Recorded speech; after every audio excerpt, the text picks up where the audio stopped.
নিজের সাথে খারাপ কিছু হলে মনে প্রশ্ন তৈরি হয়, কেন আমার সাথেই এমন হলো, আমি কি দোষ করলাম? সেক্ষেত্রে আল্লাহকে এই ধরনের অভিযোগ দেওয়ার মতো পাপ করা থেকে কিভাবে বাঁচবো? কি কি করলে নিজের কষ্ট দূর হবে? ক্যাম্পাসে অনেক সময় কম্পিউটার বা মোবাইলে গেমস কম্পিটিশন হয়, এতে অংশগ্রহণ করার ব্যাপারে শরিয়া দৃষ্টিভঙ্গি কি? বেশিরভাগ সময় অসুস্থতা আর বিপদ আপদে লেগেই থাকে, ট্রিটমেন্টের সাথে সবরও করছি চরম সীমা পর্যন্ত, তবুও মানব দেহ তো এত এত বিপদে ফরজ ইবাদত গুলো ছুটে যায়, যখনই ছুটে ছুটে তীব্র খারাপ লাগা কাজ করে, মন ছটফট করে আল্লাহর ইবাদত করার জন্য। কখনো পারি কখনো পারি না, কত দিনই ভাইদেরকে দেখি মাশাআল্লাহ, কত দিনই জ্ঞান, আমিও জ্ঞান চর্চা করতে চাই কিন্তু পারি না। আচ্ছা, আল্লাহ কি আমায় পরীক্ষা করছেন নাকি আযাব দিচ্ছেন? কখন বুঝবো কোনটায় আছি, আযাব নাকি পরীক্ষা? এরপরে প্রশ্ন হলো, ইসলাম অনুযায়ী কোনো ব্যক্তি যদি অমুসলিম অবস্থায় বা কালেমা না পড়ে মৃত্যুবরণ করে তাহলে সে জাহান্নামে যাবে, কিন্তু অন্য ধর্ম অনুযায়ী জান্নাত বা স্বর্গে যাওয়ার জন্য শর্ত হচ্ছে ভালো কাজ করা, অন্যের ক্ষতি না করা। বিভিন্ন ধর্মের পণ্ডিত ব্যক্তিরাই, যাদের নিজের ধর্ম সহ অনেক ধর্মের জ্ঞান আছে, তারা এত জ্ঞানী হওয়া সত্ত্বেও ইসলামের সত্য উপলব্ধি করতে পারে না। সেখানে একজন স্বল্প জ্ঞানী বা অশিক্ষিত ব্যক্তির ধর্ম সম্পর্কে স্টাডি করে সত্য খুঁজে পাওয়ার বা চাওয়ার সম্ভাবনা বা সদিচ্ছা তো অনেক কঠিন বা কাল্পনিক। আবার পরিবেশের সমাজ ব্যবস্থাও মানুষের মনস্তত্ত্বের উপর অনেক প্রভাব ফেলে, এবং সাধারণ ব্যক্তি তো আর নবী বা উলিয়া উলিয়া পর্যায়ের না যে সে গভীর চিন্তায় সত্য খোঁজার ব্যাপারে নিমগ্ন থাকবে। এমত অবস্থায় অমুসলিম দেশের সাধারণ ব্যক্তি, যার যৌক্তিক চিন্তার ক্ষমতা কম, এমন ব্যক্তি ভালো কাজ করার পরও জাহান্নামে যাওয়া কি ইসলামে অনেক কঠিন বা কট্টর বর্বর বানায় না? বা এই ধরনের আইন বা আদেশের ব্যাখ্যা কি ইসলামে যেখানে মনে ইসলাম যেখানে যেখানে ইসলাম মানে যৌক্তিক ও শান্তির ধর্ম? অনেক প্রশ্নোত্তর সেশন থাকার কথা, কিন্তু আমাদের সময় অনেক গড়িয়ে গেছে, আমরা দেখি একটু সংক্ষেপ করে কিছু বলা যায় কিনা। অনেক প্রশ্ন। প্রথম প্রশ্ন, নির্দিষ্ট কিছু বিপদ কিভাবে দূর হবে? প্রায় 1 বছরের বেশি সময় ধরে সবর করার চেষ্টা করছি, আল্লাহর কাছে দোয়া করে যাচ্ছি, তবুও বিপদটা যেন রয়েই গেছে। মাঝে মাঝে সবরও করতে পারি না, হয়তো নিজেকে নিয়ন্ত্রণ করতে পারি না। অনেকটা সময় চলে গেছে, বিপদের পথ এখনো পার হয়নি। সবসময় আল্লাহর কাছে ফিরে আসি, চেষ্টা করি নিজেকে দিয়ে যতটুকু হয়, জানি আমার অনেক ভুল ত্রুটি আছে, সেগুলো নিয়ে আল্লাহর কাছে ক্ষমা চাই, বারবার ফিরে যায় আল্লাহর কাছে। এই বিপদ আর সবর নিয়ে কিছু নসিহত করতে, সামনে পথ কিভাবে অতিক্রম করতে পারি। আমি আমার বক্তব্যে বলেছি, মানব ইতিহাসের সবচাইতে বিপদগ্রস্ত মানুষটির নাম মুহাম্মদ সাল্লাল্লাহু আলাইহি সাল্লাম। মুহাম্মদ সাল্লাল্লাহু আলাইহি সাল্লামের চাইতে বেশি বিপদ সংকুল ছিল এরকম কোন মানুষের জীবন আপনি দেখাতে পারবেন না। এটা আমার বক্তব্য নয়, খোদ তার বক্তব্য। নবী সাল্লাল্লাহু আলাইহি সাল্লাম বলেছেন, আসাদুন নাসে বালাআন আল আম্বিয়া সুম্মাল আমসাল ফাল আমসাল। সবচেয়ে বেশি বিপদগ্রস্ত ছিলেন, সবচেয়ে বেশি কষ্টে জর্জরিত ছিলেন নবী রাসূলগণ। এরপর নবী রাসূলদের সাথে যাদের যত বেশি সাদৃশ্য, যত বেশি মিল হবে, যাদের মধ্যে নবী রাসূলদের আদর্শ যত বেশি থাকবে, তাদের জীবনে বিপদ তত বেশি আসবে। অনেক মুসলিম বন্ধুরা প্রশ্ন করেন, ইসলাম যদি সত্য ধর্ম হয়, আল্লাহর অস্তিত্ব যদি সঠিক সত্য হয়, নাউজুবিল্লাহ, এরকম প্রশ্ন অনেক মুসলমানের সন্তান করেন, তাহলে মুসলমানরা কেন গোটা পৃথিবীতে মার খাচ্ছে? কেন ফিলিস্তিনেও আমরা দেখি বোমের নিচে মুসলমান? কেন কাশ্মীরেও আমরা দেখি নির্যাতনের নিচে মুসলমান? কেন সিরিয়াতেও আমরা দেখি নির্যাতিতে মুসলমান? কেন ইরাকে আমরা দেখি মার খাচ্ছে মুসলমান? কেন আফ্রিকা আমরা দেখি মার খাচ্ছে মুসলমান? কেন বার্মায় দেখি আমরা মার খাচ্ছে মুসলমান?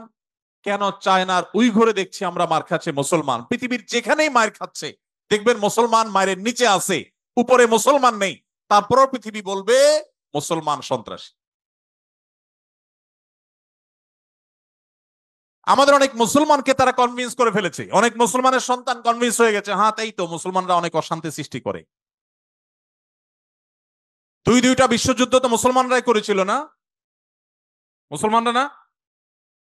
কত মানুষ মারা গেছে দুই বিশ্বযুদ্ধে? কত মানুষ? 100 মিলিয়নের বেশি মানুষ হত্যা করা হয়েছে দুইটি বিশ্বযুদ্ধে। মুসলমানরা করেছে। মুহাম্মদ সাল্লাল্লাহু আলাইহি সাল্লাম তার আদর্শকে পৃথিবীতে প্রতিষ্ঠিত করতে গিয়ে 27টি যুদ্ধে তাকে সশরীরে অংশগ্রহণ করতে হয়েছে। 27টি যুদ্ধে, 27টি যুদ্ধে তিনি অংশগ্রহণ করেছেন। এই সকল যুদ্ধে যত মানুষ মারা গেছে, সবগুলোর যোগফল কত জানা আছে আমাদের কারোর? মাত্র 1000 মানুষ। এর মধ্যে 600 জন বিশ্বাসঘাতকতার অপরাধে দণ্ডিত হয়ে মৃত্যুদণ্ডের মুখোমুখি হয়েছে, আর বাকি 400 মানুষ মারা গেছে 27টি যুদ্ধে। কল্পনা নয়, গল্প নয়, বাস্তব। এই জন্য বলেছি সিরাতের বই খোলেন, বিবেক খুলে যাবে। গোটা পৃথিবীতে ইসলামকে প্রতিষ্ঠা করতে গিয়ে মুহাম্মদ সাল্লাল্লাহু আলাইহি সাল্লাম 27টি যুদ্ধে অংশগ্রহণ করেছেন। সেখানে মানুষ মারা গেছে মাত্র 400। 400 মানুষের জীবনের বিনিময়ে 400 মানুষের মূল্য, এটা দিয়ে গোটা বিশ্বে ইসলামকে প্রতিষ্ঠিত করেছেন মুহাম্মদ সাল্লাল্লাহু আলাইহি সাল্লাম। একটা ইউনিয়ন দখল করতে গিয়ে তো 400 বেশি মানুষ মারা যায়। আজকের পৃথিবীর মানবতার সবক দেওয়া মানুষগুলো পাখির মতো মানুষ মেরে যেখানে সমান করে ফেলছে, সেই মানুষগুলোই আবার মুসলমানদেরকে বলে যে মুসলমানরা নাকি সন্ত্রাসী, মুসলমানরা নাকি পৃথিবীতে অশান্তি সৃষ্টি করছে। অথচ গোটা পৃথিবীর যেখানেই মার চলছে, যেখানেই যুদ্ধ চলছে, আপনি দেখবেন অস্ত্রের নিচে তাকালে দেখবেন মুসলমানের চেহারা, আর কোন ধর্মের মানুষের চেহারা আপনি দেখতে পাবেন না। সে আফ্রিকা থেকে নিয়ে বার্মা পর্যন্ত কোথাও আপনি দেখাতে পারবেন না। যুদ্ধ চলছে আর নিচে মুসলমানের চেহারা নাই, একটা জায়গা দেখাতে পারবেন না। এত কিছুর পরও মুসলমানকে গালি শুনতে হয়। ভাইরা আমার, তো মুহাম্মদ সাল্লাল্লাহু আলাইহি সাল্লাম, তার জীবন ছিল সবচেয়ে বেশি কষ্টের, সবচেয়ে জর্জরিত। এখনো মুসলমানরা সবচেয়ে শান্তিকামী, তারপরও তাদের সবচেয়ে বড় ব্লেমটা হজম করতে হয়, সবচেয়ে বড় মিথ্যা অভিযোগ তাদের উপরে করা হয়। অথচ মুসলমানরাই হলেন পৃথিবীর সবচাইতে শান্তিকামী, সবচাইতে শান্তিকামী। যেই কোনো বিচারে আপনি উন্মুক্ত মনে যদি বিচার করেন, আপনি দেখবেন যে পৃথিবীতে কোনো গণহত্যার সাথে পৃথিবীর ইতিহাসে মুসলমান শাসকদের বহু দোষ ছিল, বহু ত্রুটি ছিল, শতকণ্ঠে আপনি সমালোচনা করতে পারেন। আজকের বিশ্বের মোড়লরা যেভাবে গণহত্যা করছে, পাখির মতো নির্বিচারে মানুষ মারছে ফিলিস্তিনের মাটিতে, আজকে পৃথিবীর বিভিন্ন প্রান্তে তারা যেভাবে মানুষ খুন করছে, সেই মানুষগুলাই যখন কোনো ভিডিও ফুটেজে দেখেন ফেসবুকে, ইউটিউবে, তারা হেলিকপ্টার নিয়ে তাদের সেনাবাহিনী গিয়ে একটা গর্তে, কোনো একটা ড্রেনে কোনো কুকুর ছানা পড়ে গেছে, একটা বিড়ালের ছানা পড়ে গেছে, সেটা উদ্ধার করার জন্য তারা লেগে গেছে, আপনি তখন বলছেন ওয়াও, কত মানবিক তারা। সেই তারা যখন কুকুরের জন্য বিশাল বড় হসপিটাল করছে, আপনি বলছেন কত মানবিক তারা। অথচ এরাই নির্বিচারে পাখির মতো মানুষ হত্যা করছে। এবং অনেক সভ্য দেশ আছে যেই দেশে শুধু ফিলিস্তিনি, নির্যাতিত ফিলিস্তিনিদের পক্ষে পতাকা নিয়ে আপনি রাস্তা বের হবেন, রাষ্ট্রের আইন অনুযায়ী আপনি অপরাধী বিবেচিত হবেন। এখনো আছে, এই সভ্য পৃথিবীতে আছে। তো যাই হোক, প্রিয় নবী সাল্লাল্লাহু আলাইহি সাল্লাম যে দিন রেখে গেছেন, এখানে মুসলমান কোণঠাসা থাকবে, এটাই স্বাভাবিক। আমার কথা কি ছিল সেখান থেকে, যে অনেক বন্ধু বলে কেন মুসলমানরা এত মায়ের খাচ্ছে যদি ইসলাম সত্য হয়। হ্যাঁ, ইসলাম সত্য যে তার প্রমাণই এটা যে মুসলমানরা মায়ের খাবে। মুসলমানরা কখনো জুলুম করবে না, জুলুমের শিকার হতে পারে, মুসলমান কখনো জালিমের আসনে যাবে না। ব্যক্তিগত পর্যায়ে মুসলমান জালিম থাকতে পারে, সামষ্টিকভাবে, সামগ্রিকভাবে বিশ্ববাসীর উপরে জুলুম এটা ছড়িয়ে দিবে, জুলুমের স্টিম রোলার চালাবে মুসলমানরা সামষ্টিকভাবে, এটা কোনোদিন হয়নি, ইতিহাসে কোনোদিন হবেও না। অতএব যারা মনোবেদনা আছেন, কষ্টে আছেন, বিপদে আছেন, ভেঙে পড়েন যে এত বিপদ কেন, তারা নিজেদেরকে অনেক সময় মনে করেন যে আমি অপরাধী। না, এটা বরং সান্ত্বনার ব্যাপার। যে যত ইমানদার হবে তার জীবনে যত পরীক্ষা আসবে, তার থেকে তত কষ্ট করতে হবে এবং কষ্টের মধ্য দিয়ে পার হতে হবে। ইমানদারের সাফল্য হলো যে যত কষ্টই হোক না কেন, একভাবে না একভাবে কষ্ট শেষ হবে। কোনোভাবে যদি শেষ না হয়, মৃত্যুর মাধ্যমে শেষ হবে। এরপরে যদি আল্লাহ তাআলা আমাকে জান্নাত অফার করেন, যে বান্দা তুমি অনেক কষ্ট করেছো, তোমাকে আমি জান্নাত অফার করছি, তাহলে আমার সারা জীবনের কষ্টের বিনিময়ে অনন্তকালের জান্নাত পেয়ে গেলে এটা নিশ্চয়ই লাভজনক ডিল। ভাইরা আমার, দুঃখ বা কষ্টে যখন থাকি তখন আমরা সাধারণত এই বিষয়গুলোকে এভাবে অনুভব করতে পারি না, একটু কষ্ট হয়। যখনই আমি দুঃখে পতিত হব, আমাদের নবীজির কথা স্মরণ করব, যে তার চাইতে দুঃখে কেউ ছিল না, সবচেয়ে কষ্টে ছিলেন, কিন্তু তার চাইতে সাকসেসও পৃথিবীতে কেউ ছিল না। ইন্টারেস্টিং বিষয়, সবচেয়ে দুঃখী মানুষ সবচেয়ে সফল মানুষ। কি অর্থে সফল? ওই যে তার মিশনকে তিনি সবচেয়ে ভালোভাবে বাস্তবায়ন করেছেন। প্রথম এবং দ্বিতীয় বিশ্বযুদ্ধের মধ্যে 100 মিলিয়ন মানুষ হত্যা করতে হয়নি।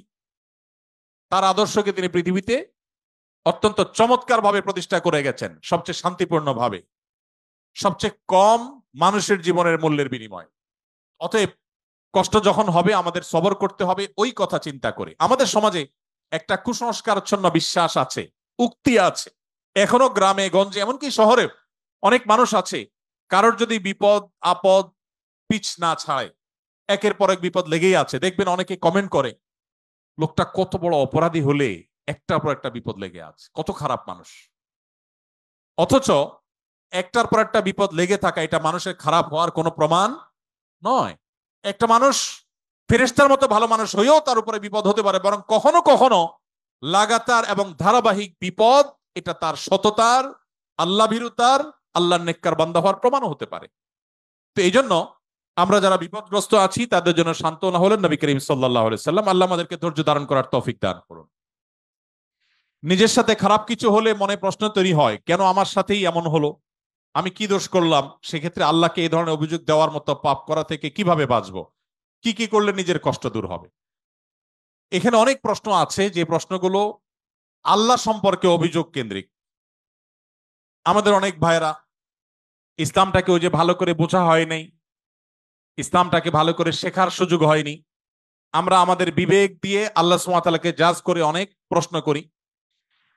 অনেক সময় আমাদের এরকম মনে হয় যে এত মানুষ থাকতে আল্লাহ আমাকেই বা কেন বিপদ দিলেন। একটু আগে যে প্রশ্নের উত্তরে আমরা বলেছি আল্লাহ তাআলা সবচেয়ে বেশি বিপদ দিয়েছেন তার রাসূলদেরকে, তার নবীদেরকে। তাহলে কি আল্লাহ নবী এবং রাসূলদেরকে আল্লাহ অপছন্দ করতেন? নাউজুবিল্লাহ। তাহলে কাউকে বিপদ দিয়ে তাকে যদি ভালো কিছু, তার চেয়ে ভালো কিছু আল্লাহ তাআলা দেন, তাহলে এই বিপদ বিপদ নয়। কোন ডাক্তার যদি কোনো রোগীকে অপারেশন থিয়েটারে নিয়ে যান, সবকিছু বেঁধে বুঝে তারপরে তাকে কাটাছেঁড়া করার জন্য প্রস্তুতি নেন, খোলা চোখে মেডিকেল সায়েন্স সম্পর্কে মিনিমাম ধারণা না থাকা মানুষের কাছে মনে হবে যে এই লোকটাকেই কেন বেঁধে এরকম কষ্ট দেয়া হচ্ছে।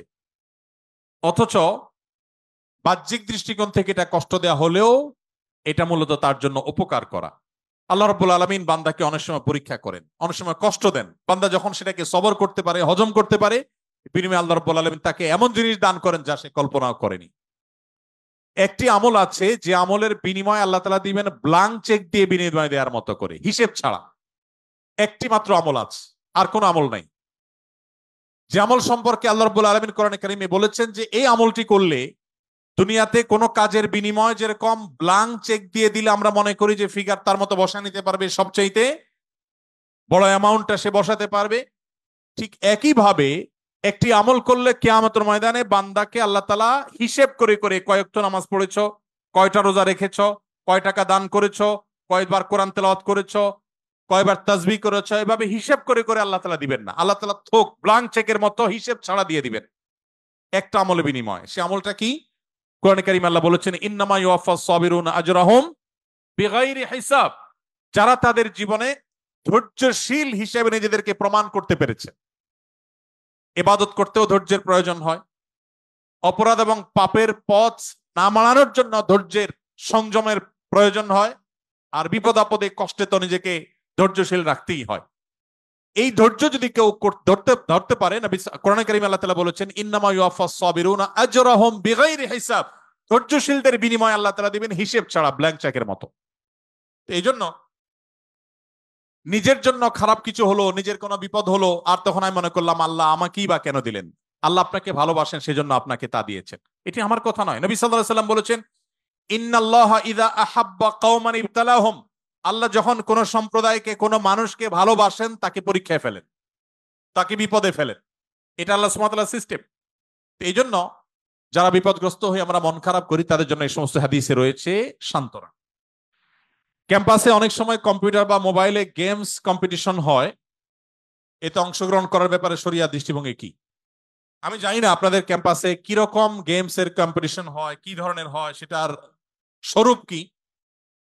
যদি এমন কোন কম্পিটিশন হয় যেটা বাহ্যিক দৃষ্টিকোণ থেকে গেমস বলা হলেও সেটা জ্ঞানমূলক, সেখানে শিক্ষার কোনো ব্যাপার আছে, সেখানে কোনো টেকনিক্যাল বিষয়ের কোনো কম্পিটিশনের ব্যাপার আছে, যদি এরকম হয় তাহলে সেটা শরিয়া দৃষ্টিকোণ থেকে নাজায়েজ নয়।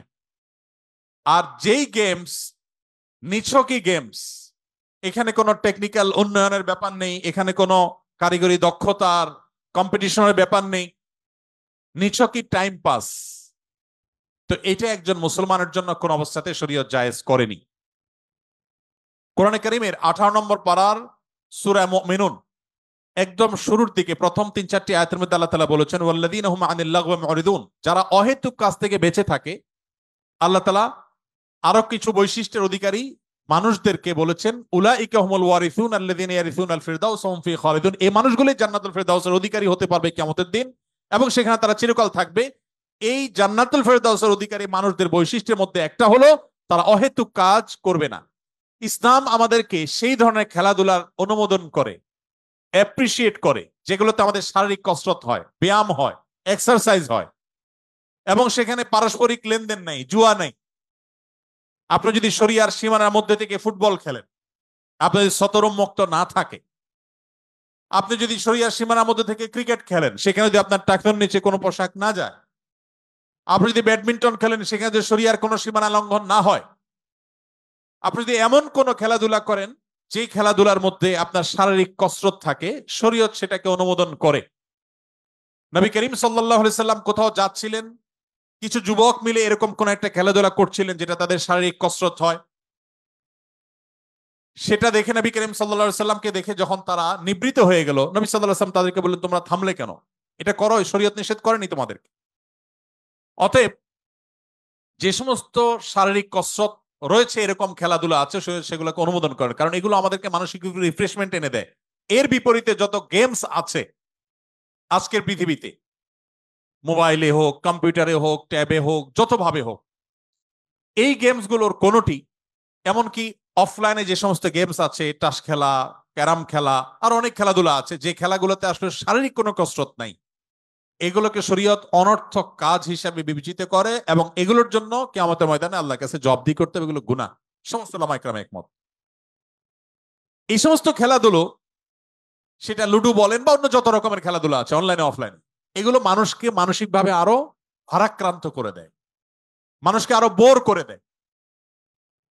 এই ধরনের খেলাধুলা করার পর আপনার মধ্যে মানসিক রিফ্রেশমেন্ট কখনো আপনি পাবেন না, কখনো আপনি রিফ্রেশ বা ফ্রেশনেস আপনি কখনো অনুভব করবেন না। এই জন্য শরীয়ত এগুলাকে নিষেধ করে। অতএব আপনার এখানে কি ধরনের কম্পিটিশন আমি জানি না, আমি শুধুমাত্র মৌলিক কথা বলে রাখলাম। বেশিরভাগ সময় অসুস্থতার বিপদ আপদে লেগেই থাকে, ট্রিটমেন্টের সাথে সবরও করছি চরম সীমা পর্যন্ত, তবুও মানব দেহ তো এত এত বিপদে ফরজ ইবাদত গুলো ছুটে যায়, যখনই ছুটে ছুটে তীব্র খারাপ লাগা কাজ করে, মন ছটফট করে আল্লাহর ইবাদত করার জন্য। কখনো পারি, কখনো পারি না। কতদিনই ভাইদেরকে দেখি, মাশাআল্লাহ, কতদিনই জ্ঞান, আমিও জ্ঞান চর্চা করতে চাই, কিন্তু পারি না।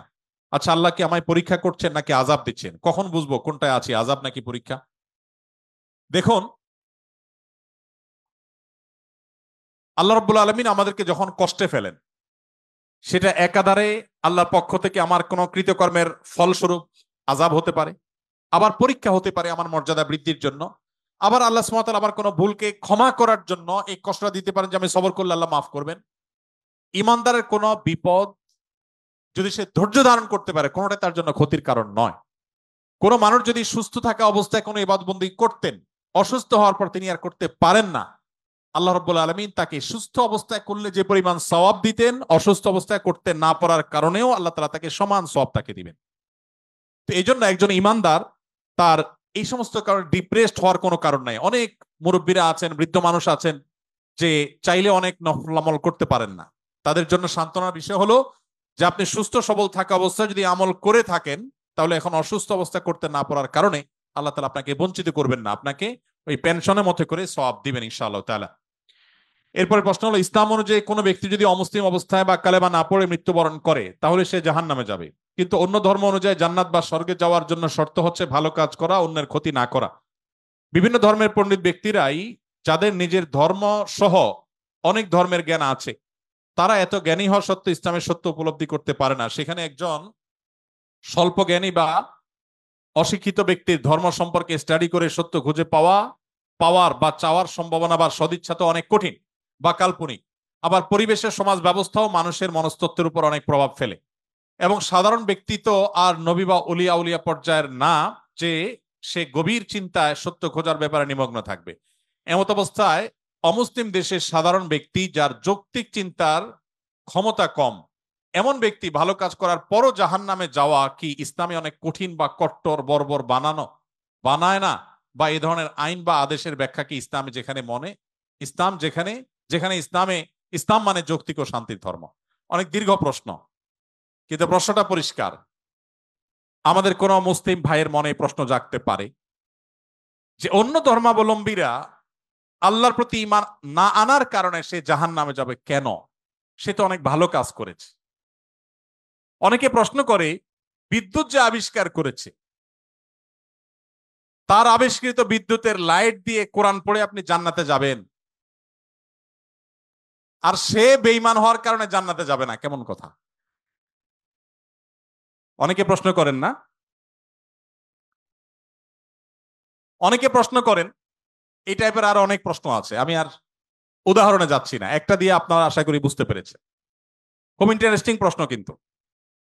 যার বিদ্যুতের আলো দিয়ে কোরআন পড়ে পড়ে আপনি জান্নাতে যাবেন, সেই বিদ্যুতের আবিষ্কারক তিনি শুধু মুসলিম না হওয়ার কারণে জান্নাতে যাবেন না, কেমন যৌক্তিক কথা?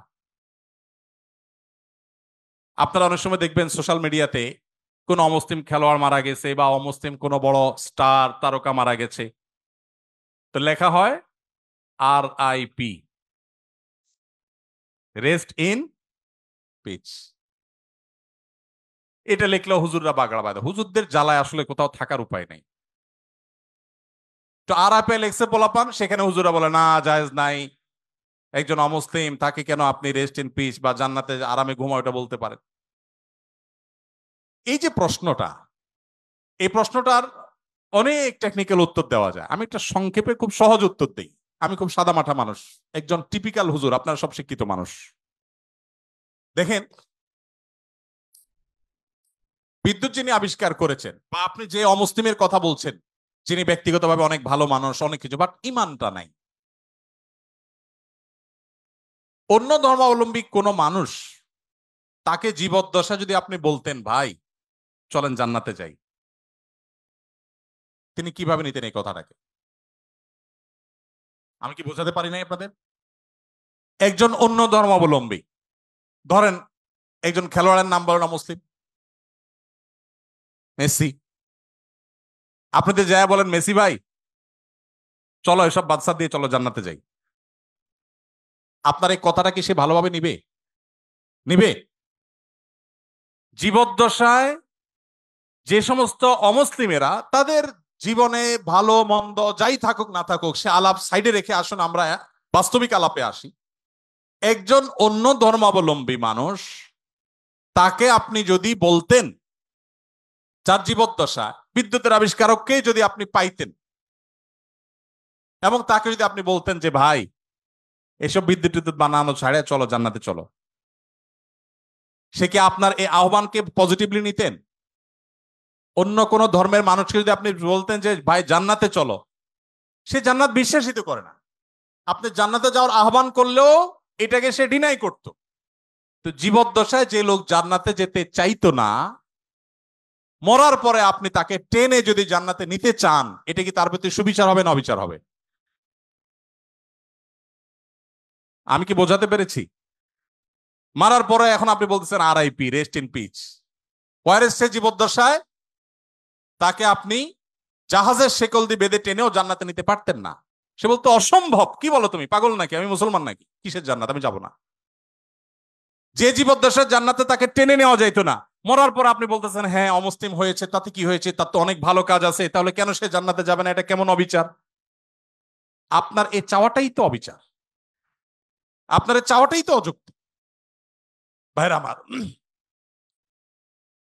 আমরা আল্লাহ সুবহানাহু ওয়া তাআলাকে আমাদের মতো করে ভাবি। আমরা চিন্তা করি একটা মানুষের সব ঠিক আছে, শুধু ইমানটা একটু নাই, শুধু ইমানটা নেই, আর সব ঠিক আছে। শুধু ঠিক আছে না, আমাদের মুসলমানদের চাইতে অনেক বেশি ডিসিপ্লিন মেনটেন করে, অনেক মাশাআল্লাহ তাদের আচার আচরণ সুন্দর, পারতপক্ষে কোনো পশুকে কষ্ট দেয় না, যদিও মুসলমানকে বোমা মারে, অনেক ভালো ভালো গুণ আছে। এত ভালো একটা মানুষ, এরা জান্নাতে যাবে না, কেমন কথা হলো? সবই আছে, শুধু ইমানটা নেই। ব্যাপারটা কেমন হয়েছে? ধরুন এই যে মোবাইল ব্যাংকিং, নগদ, বিকাশ, এটা সেটা, এম ক্যাশ, অনেকগুলো আছে। মোবাইল ব্যাংকিং বা এই যে ডিজিটাল পৃথিবীতে যে অ্যাকাউন্ট নম্বর, এই টেকনোলজি সম্পর্কে কোনো ধারণা নাই। আফ্রিকার জঙ্গল থেকে একটা মানুষকে আপনি তুলে আনলেন,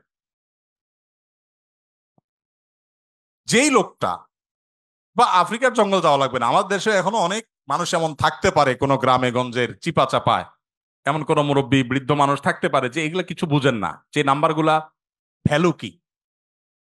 এরকম কোন মানুষের সামনে ধরুন দুটা লোক ঝগড়া করছে তাদের পাওনা টাকা নিয়ে, একজন পাওনাদার আর একজন দেনাদার। পাওনাদার ঝগড়া করছে যে আমি যেই নাম্বার দিলাম তুমি সেই নাম্বারে টাকাটা না দিয়ে আরেক নাম্বারে দিছো, তুমি এত বড় একটা ভুল করলা, টাকাটা আমি পাইলাম না, আমার দরকার ছিল, তোমার সাথে কমিটমেন্ট ছিল, তুমি দিবা, কেন দিলা না? এটা নিয়ে তিনি খুব ঝামেলা করছে। আর ওই বেচারা বলতেছে, ভাই সবই ঠিক আছে, শুধু একটা ডিজিট ভুল হয়েছিল, জাস্ট একটা ডিজিট, টাকা তো আমি ভাই পুরাটাই দিছি, 10,000 10,000 দিছি, একটা ডিজিট ভুল হয়েছে, এত চিল্লাচিল্লি কি আছে ভাই? আরেক ভদ্রলোক আরেক ভদ্রলোক তিনিও দেনাদার, তিনি 10,000-এর জায়গায় মাত্র 2,000 দিয়েছেন, তিনিও 10,000 দেনা ছিলেন। তার ব্যাপারে সে এতটা রাগারাগি করছে না, বলছে ভাই 2,000 দিছো, তাও তো দিছো, আমার অ্যাকাউন্টে আসছে ঠিক মতো, ভালো, আর বাকিটা দিয়ে দিও টাইম মতো, ঠিক আছে। এখন ওই যে বৃদ্ধ চাচা, যে এই টেকনোলজি সম্পর্কে কোনো ধারণা নাই, সে চাচা এসে এখন বলতেছে, ভাই একটা লোক 2,000 দিল, তুমি খুশি হয়ে গেলা, আর এই বেচারা 10,000 দিল, 10,000 দিছে, পুরাটাই দিছে, লাগলে আরো 2,000 হয়তো বাড়াইয়াও দিছে, শুধু একটা ডিজিটের ভুলের কারণে এত চেতাচেতির কি আছে? এই চাচাকে কেউ বুঝাইতে পারবে? কেন বোঝাতে পারবে না? কারণ এই টেকনোলজিটা তার জানা নাই। ভাইরা আমার, আমাদের অনেক বন্ধু আছেন যারা আল্লাহর অনেক বিধানকে, শরিয়ার অনেক বিধানকে, কোরআনের অনেক নির্দেশকে তাদের লজিক দিয়ে তারা বিচার করে। এটা তো ইলজিক্যাল, এটা তো অযৌক্তিক। আরে ভাই, আরবিতে একটা প্রবাদ আছে, আল ইনসানু আদা উল্লিমা জাহিলু, মানুষের কাছে যে বিষয়ে অজানা থাকে সেটা তার কাছে শত্রু মনে হয়। আপনি যে টেকনোলজি জানবেন না সেটা আপনার কাছে ইলজিক্যাল মনে হবে। বিদ্যুৎ আবিষ্কার হয়েছে আজ থেকে কত বছর আগে? কত বছর আগে? যতশো বছর আগেই হোক, ধরেন 500 বছর আগের পৃথিবীর কোনো মানুষ, বিদ্যুৎ আবিষ্কার হওয়ার আগের পৃথিবীর কোনো মানুষ, তাকে যদি বলা হতো যে এখানে ওয়ালে একটা সুইচ আছে, এখানে টিপ দিলে ওই 20 হাত দূরে ফ্যান ঘোরা শুরু করবে, এটা যদি বলা হতো, তার কাছে এই কথাটা কি লজিক্যাল হতো না ইলজিক্যাল হতো? লজিক্যাল হতো। সে বলতো হাস্যকর, তাই না? ফেসবুকীয় ভাষায় সে বলতো কি, জাস্ট হাস্যকর। টিপ দিবা এখানে ওয়ালে, ফ্যান ঘুরবে 20 হাত দূরে, কিভাবে সম্ভব? ফালতু কথা, গল্পের আর জায়গা পাও না মিয়া। কারণ সে টেকনোলজিটা জানা নাই। মানুষের তৈরি টেকনোলজি সম্পর্কে এতটুকু গ্যাপ থাকার কারণে যদি কোনো কিছু তার কাছে ইলজিক্যাল মনে হয়, মানুষের সৃষ্টিকর্তা, মানুষের এই ব্রেইনের সৃষ্টিকর্তা আল্লাহ রাব্বুল আলামিনের কাছে তার কোনো আদেশ, তার কোনো নিষেধ, এটার যৌক্তিকতা বাহ্যিক দৃষ্টিকোণ থেকে আমার বুঝে আসছে না, তার টেকনোলজি আমি ধরতে পারছি না। ওই যে একটা ডিজিটে বললে কি হয়েছে, শুধু ইমান নাই তাতে কি হয়েছে, এই টাইপের কথাবার্তা অনেকটা সেরকম শিশু সুলভ কথাবার্তা। আল্লাহ তাআলা আমাদেরকে বুঝার তৌফিক দান করুন। ভাইরা আমার, অনেক কথাই বলা যাবে, সময় অনেক গড়িয়ে গেছে, রাত হয়েছে, আমাদের যেতে হবে, ফজর নামাজ পড়তে হবে। ইমানটা আসলে ইমানটা আসলে সারেন্ডার করার নাম, আত্মসমর্পণ করার নাম। মানুষ নিজের বিবেক বুদ্ধি দিয়ে আল্লাহ তাআলাকে জাজ করতে চায়। আমাদের তরুণরা, আপনারা বয়সে বেশিরভাগ, এখানে আমাদের টিচারদার যারা আছেন, আমার পিতৃতুল্য, বড় ভাই তুল্য, তারা বাদে বাকি যারা আছেন সবাই স্টুডেন্ট। আপনারা এই বয়সটাতে অনেক হেয়ালিপনা আসে, ওই যে বৃদ্ধ চাচার মতো ডিজিটের হিসাব কষাকষি শুরু হয়, আল্লাহর সাথে পাল্লা দেয়া দেয় শুরু হয়, আল্লাহ এটা কেন বললেন, ওইটা কেন বললেন। ভাই, আল্লাহ রাব্বুল আলামিন, কেউ যদি অমুসলিমের ঘরে জন্ম নেয়, আল্লাহ তাআলাকে যদি সুস্থ বিবেক বুদ্ধি দিয়ে থাকেন, তিনি অসুস্থ না হন মানসিকভাবে, শুধুমাত্র তার কাছে এই জিজ্ঞাসা থাকবে তার বিবেক তার সৃষ্টিকর্তার পথে তারে পথ নির্দেশ করেছে কি করে নাই। যদি করে থাকে, আল্লাহর একত্ববাদের বিশ্বাসটা শুধু থাকে, আর কোন বিধান আল্লাহর নাও মানে, গতানৈতিকভাবে সে মুসলমান নাও হয়, তার কাছে ইসলামের দাওয়াত যদি না যায়, তাহলে সে ইসলামের সহিত দৃষ্টিকোণ থেকে মুক্তি পেয়ে যাবে আখিরাত। আল্লাহ তাআলা কারোর প্রতি জুলুম করবেন না, কারোর প্রতি জুলুম করবেন না। এই টাইপের অনেক প্রশ্ন আছে। গত 4-5 দিন আগে, সম্ভবত গত বুধবারে, ডেনমার্কের কোপেনহেগেনে একটা প্রোগ্রামে এক ভাই, প্রশ্ন দেখে বুঝলাম যে নাস্তিক ভাইটা 10-15টা প্রশ্ন করেছেন। এদিকে আমার ফ্লাইটের টাইম কাছায় গেছে, আমি ওই প্রশ্নগুলো টাচই করতে পারি না, খুব দুঃখ রয়ে গেছে আমার মনে। এই সবগুলো প্রশ্নের গোড়া এক জায়গায়, সেটা হলো যে নিজের বিবেক দিয়ে আল্লাহকে বোঝার চেষ্টা করা। আল্লামা ইকবালের নাম আপনারা শুনেছেন, ভারতবর্ষের একজন বড় কবি ছিলেন। আল্লামা ইকবাল বলেছেন, জু সমঝ মে আ গই ও ফির খোদা কিউ কর হুয়া। যাকে আপনার বিবেক দিয়ে ক্যাপচার করে ফেলতে পেরেছেন, আয়ত্ত করে ফেলতে পেরেছেন, সে আবার আল্লাহ হলো কিভাবে? আল্লাহ তো সে অসীম সত্তার নাম, যে অসীম সত্তাকে আপনার আমার বিবেক দিয়ে, আমার বুদ্ধি দিয়ে তার সকল আদেশ নিষেধের সকল তত্ত্বের যৌক্তিকতা আমরা ধরতে পারবো না। এটাই তো আল্লাহর অসীমত্বের পরিচয়। একজন অধীনস্থ যদি একজন মালিকের সকল কাজের সকল পলিসির যৌক্তিকতা তার মাথায় না ধরে, হতে পারে না। কোম্পানির মালিক আর কোম্পানির একজন ড্রাইভার, এখানে আমার বড় ভাই ডাক্তার মহিউদ্দিন ভাই আছেন, এত বড় প্রতিষ্ঠানের মালিক, এতগুলো মেডিকেল কলেজ, এতগুলো মানুষ তার কাজ করে।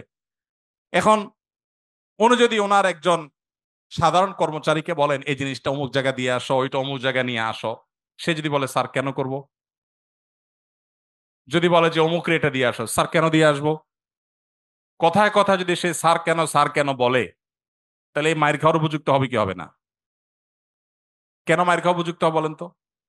আরে মিয়া, আমার সব কেন যদি তুমি বুঝে যাইতা, তাহলে তুমি তো ডাক্তার মহিউদ্দিন হয়ে যেতা, তাহলে তুমি তো আকিজ গ্রুপের চেয়ারম্যান হয়ে যেতা, তাহলে তুমি তো শত শত হাজার হাজার কোটি টাকা বিজনেস করতে পারতা। আমার সব কিছুর যৌক্তিকতা তোমার বুঝে আসবে না। তুমি আমার জায়গায় আসতে বহু সময় লাগবে, আমার এই বয়স পার হয়েছে এগুলো বুঝতে বুঝতে। এটা যদি হয় একজন মানুষে মানুষের তফাৎ, সেখানে সৃষ্টি হয়ে আল্লাহর সমস্ত আদেশ আমার বুঝতে হবে, আমার বুঝে আসে নাই, তাহলে আমি কেন মানবো? এটা সবচেয়ে হাস্যকর। আল্লাহ তাআলা আমাদেরকে আল্লাহর প্রতি পরিপূর্ণ ঈমান আনার তৌফিক দান করুন। কিয়ামতের আগে এক এক ঝড়ে কত মানুষ বেঈমান হয়ে যাবে, নবী সাল্লাল্লাহু আলাইহি সাল্লাম বলেছেন। ভাইরা আমার, আপনারা দেশের কর্ণধার, আপনারা আমাদের আগামীর ভবিষ্যৎ। আমি আবারও আপনাদেরকে বলবো, প্লিজ, ওয়াজ নির্ভর ধর্ম পালন নয়, কোরআন এবং হাদিস থেকে জ্ঞান অর্জন করুন। শুধুমাত্র মুখস্থ বাণী নয়, শুধুমাত্র মোটিভেশন বা অনুপ্রেরণামূলক বক্তব্য নয়, কোরআন এবং হাদিসের পাতা খুলুন। আমি খুব আনন্দিত হই যখন দেখি ইউরোপে, আমেরিকাতে, জাপানে, কোরিয়াতে, বিভিন্ন দেশে আমাদের বুয়েটের, কুয়েটের, চুয়েটের, ডুয়েটের ভাইয়েরা সেসব জায়গাতে ইসলাম নিয়ে এত চমৎকার ভাবে গবেষণা করছেন, পড়াশোনা করছেন, স্টাডি সার্কেল করছেন, ইসলাম বিভিন্ন অর্গানাইজেশন খুলছেন, ভালো ভালো কাজ করছেন। আমার বুকটা ভরে ওঠে,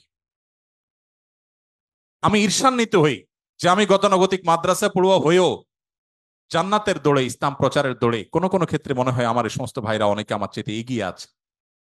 আজকে আপনারা যারা আমার কথা শুনছেন, আমি আপনাদের সবাইকে, আমার বোনরা যারা আমার পর্দার আড়াল থেকে আমার কথা শুনছেন, আপনাদের সবাইকে আমাদের আহ্বান রাখতে চাই, আপনি বাঘের বাচ্চা মুসলমান, আপনি ওমর রাদিয়াল্লাহু তাআলার সন্তান, আবু বকরের সন্তান, আপনি স্পেন বিজয়ী তারেক বিন জিয়াদের সন্তান।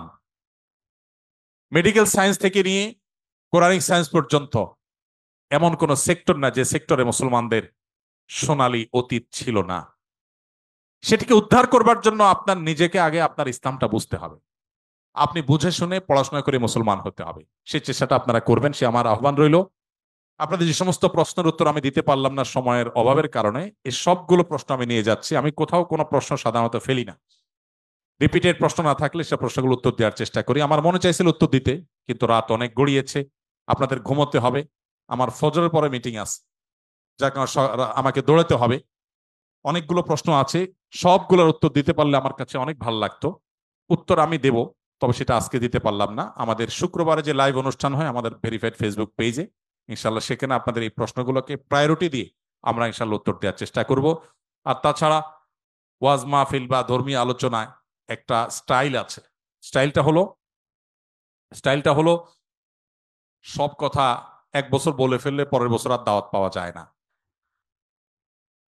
সো আমি ভিসি স্যার সহ অন্যান্য স্যাররা এবং আমাদের ছাত্র বন্ধুদের কাছে সে একই স্টাইলে বিদায় নিচ্ছি ইনশাআল্লাহ। বাকি প্রশ্নগুলোর উত্তর আগামী বছর ইনশাআল্লাহ। জাযাকুমুল্লাহ খাইর। ধন্যবাদ সবাই।